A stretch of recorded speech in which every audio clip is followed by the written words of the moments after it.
We're seeing this concept on a much larger scale right now with the execution of the Epstein Files Transparency Act.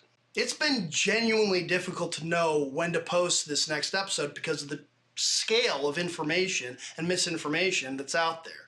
With this channel, I'm very intentionally not trying to break news because methods such as we discussed last time, shock therapy as laid out in Naomi Klein's The Shock Doctrine, and the multiple disaggregated modified limited hangouts are the bread and butter of Trump's political machine. So instead of jumping from one data point lily pad to another, I'm waiting to see what's confirmed and what's not, where the good reporting settles, and what it tells us about the overall picture.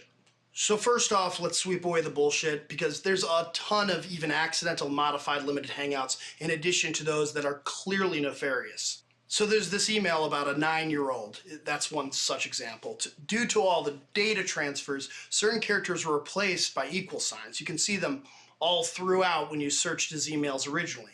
They've seemed to fix a lot since. Anyway, this equal sign was from a 1, so they're talking about a 19-year-old.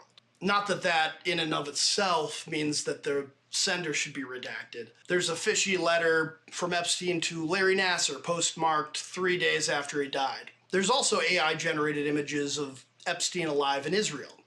A deep fake of Ghislaine in Montreal, originally from a known AI artist account on Instagram.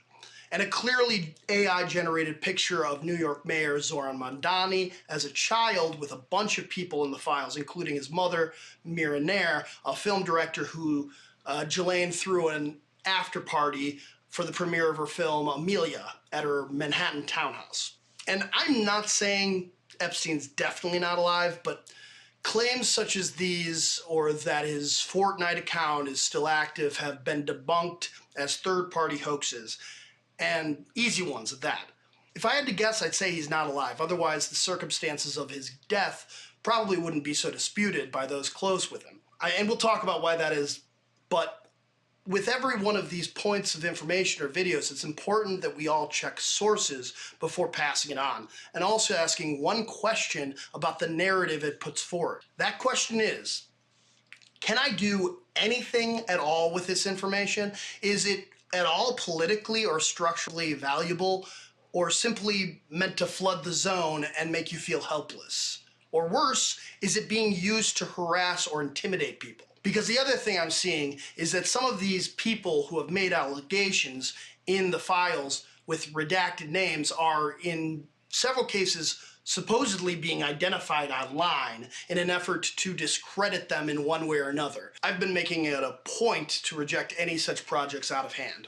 Despite the fact that the DOJ left the names of several victims illegally unredacted in some of their releases. They've since been re-redacted, but who knows what damage has already been done. It will begin to become clear why these names of victims and witnesses who have come forward are being kept anonymous, for very good reasons.